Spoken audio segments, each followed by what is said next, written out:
करो, मुझे छोड़ दो। कोई दाया नहीं मिलेगी पापी। तूने जो पाप किया है उसकी कोई माफी नहीं। बचाओ बचाओ। दोस्तों, स्वर्ग जाने का अधिकारी कौन और नरक जाने का अधिकारी कौन, यह कैसे तय होता है और कौन तय करता है? कई बार अनेक पाप करने वाला स्वर्ग जाता है और लाखों पुण्य करने वाला मनुष्य भी नरक में जाता है। ऐसे कई उदाहरण हमारे प्राचीन ग्रंथों में मिलते हैं।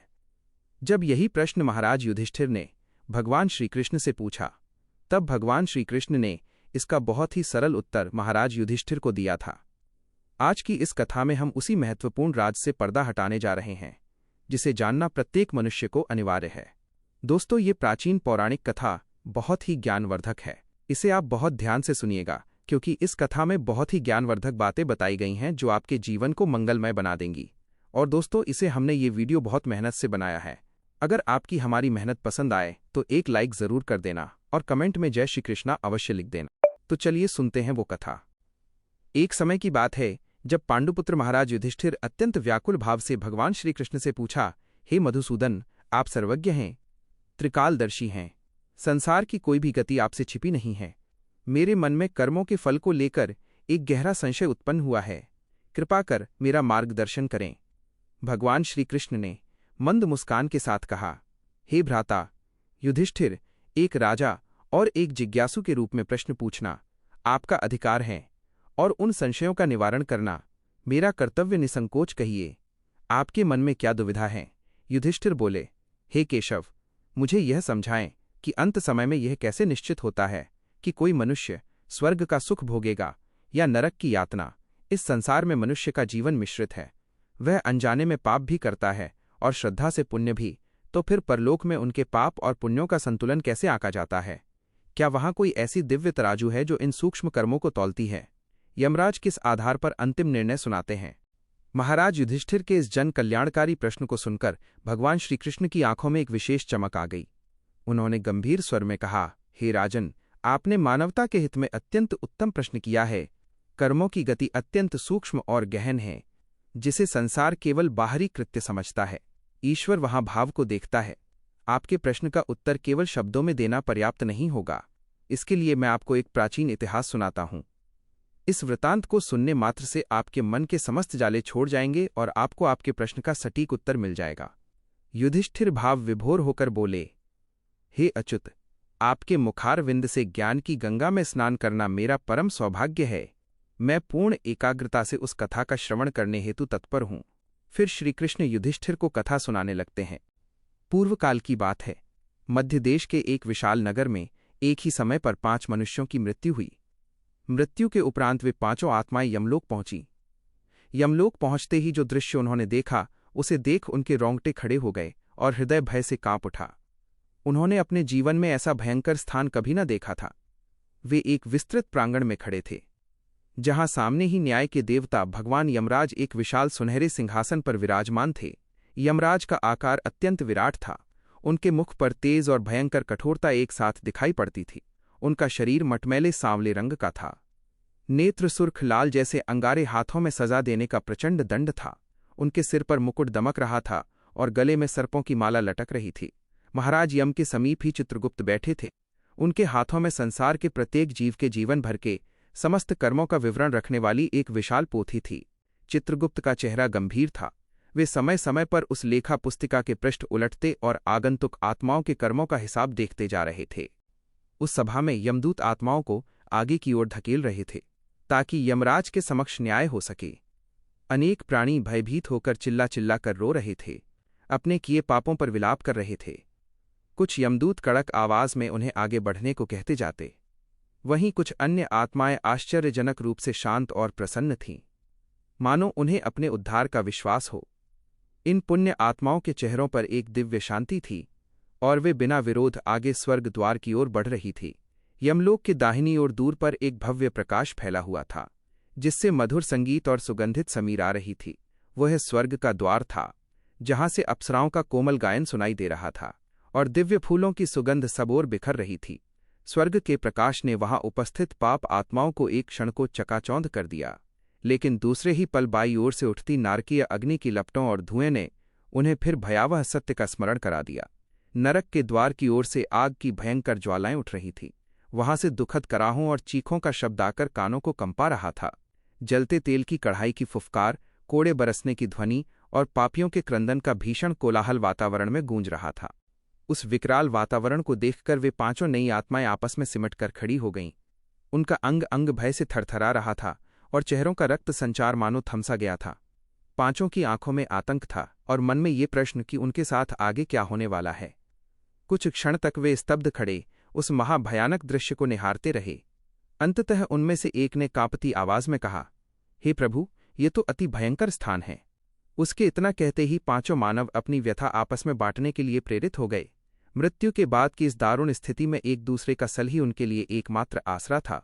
वे पांचों धीरे धीरे बातचीत करने लगे और अपने अपने जीवन के पाप कर्मों का जिक्र छिड़ गया। प्रत्येक को अपने किए हुए कर्म स्मरण आने लगे और उनके परिणाम का भय सताने लगा।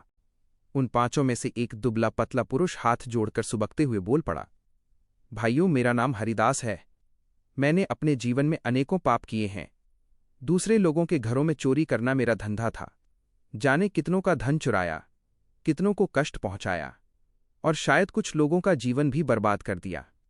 मैं जानता था कि मैं बहुत गलत मार्ग पर चल पड़ा हूं, लेकिन मेरे पास और कोई उपाय नहीं था। मेरे परिवार के पास 2 वक्त की रोटी तक का प्रबंध न था। हम दरिद्रता में जी रहे थे। कोई मुझे काम पर नहीं रखता था। सब मुझे तिरस्कार से देखते थे। मजबूरन मैंने चोरी की राह पकड़ी ताकि मेरे बीवी बच्चे भूखे न मरे। मैंने अक्सर उन्हीं के घर चोरी की जो अत्यंत धनवान और घमंडी लोग थे। किसी निर्धन की रोटी कभी नहीं छीनी। परंतु चोरी तो आखिर चोरी है। मैंने अनैतिक काम किया, चाहे कारण कोई भी रहा हो।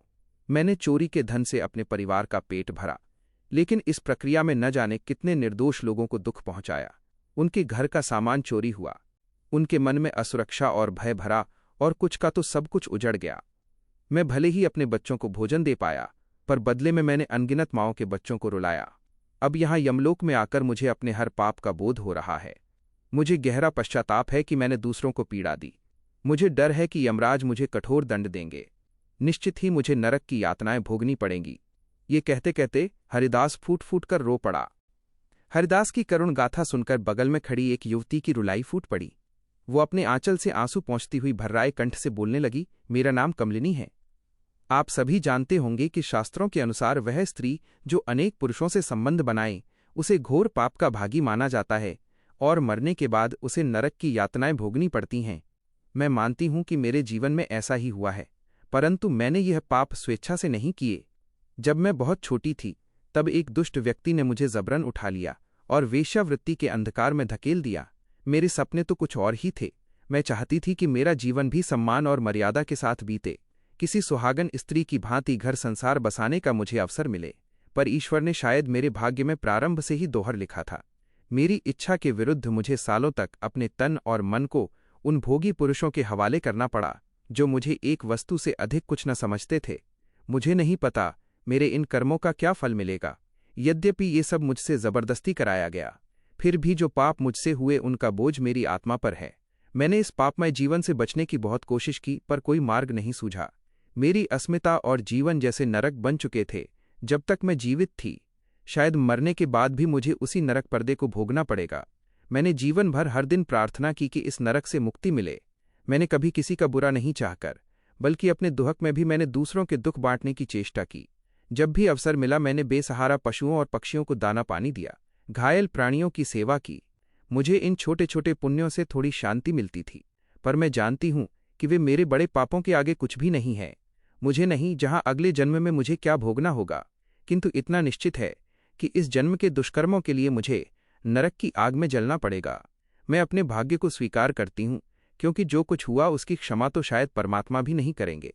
ये कहकर कमलिनी फूट फूट कर रो पड़ी। अब तक 2 कथाएं सुनकर समूह में खड़े एक कठोर चेहरे वाले पुरुष ने गहरी सांस ली। उसके चेहरे पर युद्धों की छाया और हृदय में अपार ग्लानि का भार था। भारी मन से वो बोलने लगा, मेरा नाम सूर्यकेतु है। तुम सभी ने अपने अपने पाप बताए, पर मुझे लगता है कि हम सब में सबसे बड़ा पापी मैं ही हूं। मैंने अपने जीवन में असंख्य जघन्य कर्म किए हैं जिनका प्रायश्चित असंभव है। मैं एक राजा की सेना में सैनिक था। राजा के आदेश पर मुझे न जाने कितने निर्दोष लोगों पर अत्याचार करना पड़ा है। मैंने अनगिनत प्राण लिए हैं। कुछ युद्ध भूमि में शत्रुओं के थे, पर कितने ही मासूम लोग मेरे हाथों मारे गए, जिन्हें किसी अपराध के बिना दंड दिया गया। हमारे राजा का स्वभाव अत्यंत क्रूर था। जरा जरा सी बात पर वो कठोर दंड देता था और हमें आदेशा होता था कि बिना प्रश्न किए उसका पालन करें। एक सामान्य सैनिक होकर हमारे पास कोई विकल्प नहीं था।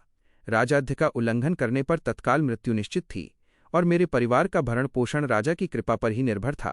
अपने प्राणों और अपने बाल बच्चों की रक्षा के लिए मुझे वो सभी पाप करने पड़े जिनसे मेरी आत्मा हर क्षण चिकार करती रही।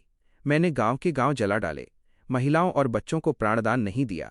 जो भी राजा का शत्रु घोषित हो जाता था उसे मौत के घाट उतारना हमारा कर्तव्य बन जाता था। चाहकर भी मैं कभी राजा के विरुद्ध खड़ा नहीं हो पाया। इतना कहकर सूर्यकेतु ने क्षण भर को अपनी पलकें मूंद ली। उसकी आवाज कांपने लगी। इन पापों का बोझ लिए मैं मुंह छिपाता फिरा। हर रात मुझे उन लोगों की चीत्कारें सुनाई देती थी जो मेरे हाथों मारे गए। मैं तिल तिल कर भीतर से मरता रहा, जानते हुए भी कि मैं अधर्म कर रहा हूं। मैं उस दलदल से नहीं निकल सका। परिवार के मोह और अपनी कायरता के कारण मैं ये अधर्म करता रहा। मैंने प्रायश्चित में न जाने कितनी बार ईश्वर से क्षमा मांगी, पर मुझे स्वयं को कभी क्षमा नहीं कर पाया। पाप तो पाप है। अब मेरे सामने नरक की आग के सिवा कोई मार्ग नहीं। सूर्यकेतु की आंखों से आंसू टपक पड़े। सूर्यकेतु के पश्चात एक अधेड़ आयु के तेजस्वी किंतु क्लांत चेहरे वाले ब्राह्मण ने बोलना आरंभ किया। उसके माथे पर तिलक का हल्का सा चिन्ह अब भी था, आंखों में गहन पश्चाताप की छाया। वह नम्रता से बोला, मित्रों, तुम सबने जितने भी पाप किए हों, मेरा विचार है कि हम चारों में सबसे बड़ा अपराधी मैं ही हूं। तुम में से कई ने अज्ञानता या मजबूरी में पाप कर दिए, पर मैं तो ज्ञानी होकर भी अधर्म के मार्ग पर चला।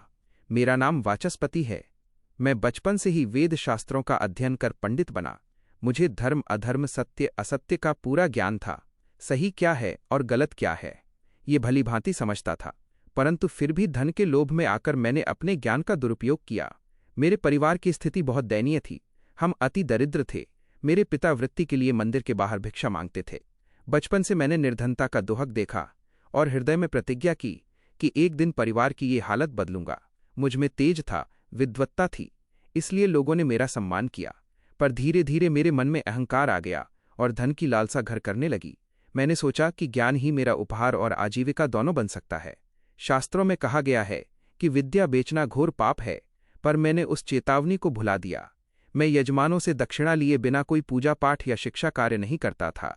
किसी जरूरतमंद को कभी मुफ्त में मंत्र नहीं बताए, कोई सलाह नहीं दी, जब तक कि उसने मेरी मुट्ठी गर्म ना की। इस प्रकार मेरे ज्ञान के बदले मुझे धन मिलने लगा और मेरे परिवार की गरीबी दूर हो गई, पर साथ ही मेरी आत्मा का प्रकाश बुझने लगा। मैं जो शास्त्रों का जानकार था, खुद अधर्म के मार्ग पर चल पड़ा। शास्त्रों में स्पष्ट कहा गया है कि जो ब्राह्मण ज्ञान का व्यापार करता है वो मृत्यु के बाद अवश्य नरकगामी होता है। मैंने सब कुछ जानकर भी पाप किया है, इसलिए मुझे यकीन है कि मेरे जैसे पापी को नरक की ही प्राप्ति होगी। तुम लोगों ने जो भी पाप किए शायद कुछ अनजाने में हुए या परिस्थितिवश, लेकिन मेरा पाप तो पूरी तरह जानबूझकर था। ज्ञानी होकर भी पाप करना घोर अपराध है। इतना कहकर वाचस्पति शांत हो गए। चौथे व्यक्ति की कथा समाप्त हुई ही थी कि पांचवें व्यक्ति, जो अब तक चुपचाप तमाशा देख रहा था, कि चेहरे पर एक व्यंग्यात्मक मुस्कान उभरी। वह व्यक्ति एक स्वस्थ सुडोल एवं समृद्ध दिखने वाला मध्यम वय का जमींदार था। आंखों में आत्मष्टि की चमक और होठों पर घमंड भरी मुस्कान के साथ वो ठठाकर हंस पड़ा। बाकी चारों ने आश्चर्य से उसकी ओर देखा। जमींदार ने कटाक्ष भरे स्वर में कहा, तुम चारों तो अपने को बड़ा पापी कह रहे हो, पर असल में पापी हो भी तो। तुम लोगों ने जीवन भर पाप के सिवा कुछ किया ही नहीं, तो नरक में नहीं जाओगे तो और कहाँ जाओगे? यमराज भला तुम दुष्टों को माफ करेंगे? कदापि नहीं। उसकी वाणी में घोर अहंकार था। उसने छाती चौड़ी करते हुए घोषणा की, यहां मौजूद 5 लोगों में एकमात्र मैं ही ऐसा हूं जिसने सचमुच जीवन भर पुण्य ही पुण्य किए हैं। मैं धनवान किसान महिपाल हूं। मेरे पुण्यों की सूची इतनी लंबी है कि गिनाना मुश्किल होगा। मैंने अपने जीवन में कितनी ही बार पूजा पाठ व्रत उपवास किए, अनेकों ब्राह्मणों को दान दक्षिणा दी, गौ का दान किया। मरते समय भी मैंने एक सुपात्र ब्राह्मण को गाय दान में दी। यमराज ने कड़क कर पूछा, महिपाल, क्या तुम्हें अपने जीवन का वो सत्य याद है जिसे तुम पुण्य के नीचे छिपाने का प्रयास कर रहे थे? चित्रगुप्त ने तुम्हारे बाहरी कर्मों का विवरण तो दिया, पर तुम्हारे हृदय के उस अंधकार का क्या जिसमें केवल अहंकार और स्वार्थ भरा था? तुमने अतिथि सत्कार किया, पर केवल प्रशंसा पाने के लिए। तुमने दान दिया, पर निर्धन को नीचा दिखाने के लिए। तुमने मंदिर में माथा टेका, पर हृदय में भक्ति नहीं बल्कि अपने धन का अभिमान लेकर। महिपाल कांपने लगा, उसके पास कोई उत्तर न था। यमराज की आवाज़ फिर गूंजी, पुण्य केवल कृत्य से नहीं बल्कि भाव से बनता है। तुम्हारे मन में अन्य 4 आत्माओं के प्रति केवल तिरस्कार और अहंकार था। तुमने उनकी पीड़ा को नहीं समझा बल्कि उनके दुखों का उपहास उड़ाया। जिस मनुष्य के हृदय में दया और पश्चाताप नहीं, वो स्वर्ग का अधिकारी कभी नहीं हो सकता। अतः तुम्हें नरक की प्राप्ति होती है। यमदूतों ने तुरंत महिपाल को पकड़ा और उसे घसीटते हुए नरक के द्वार की ओर ले जाने लगे। महिपाल चिल्लाता रहा, यह अन्याय है। मैंने इतना धन खर्च किया, इतने अनुष्ठान किए, पर उसकी चीखें नरक की अग्नि के कोलाहल में दब गईं। कथा का सार। भगवान श्री कृष्ण युधिष्ठिर की ओर मुड़कर बोले, हे भ्राता, ईश्वर बाहरी कर्मों को नहीं, मनुष्य की नीयत और उसके हृदय के भाव को देखता है।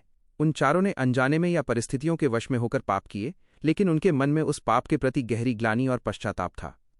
उसी पश्चाताप की अग्नि ने उनके पापों को जलाकर उन्हें निर्मल कर दिया।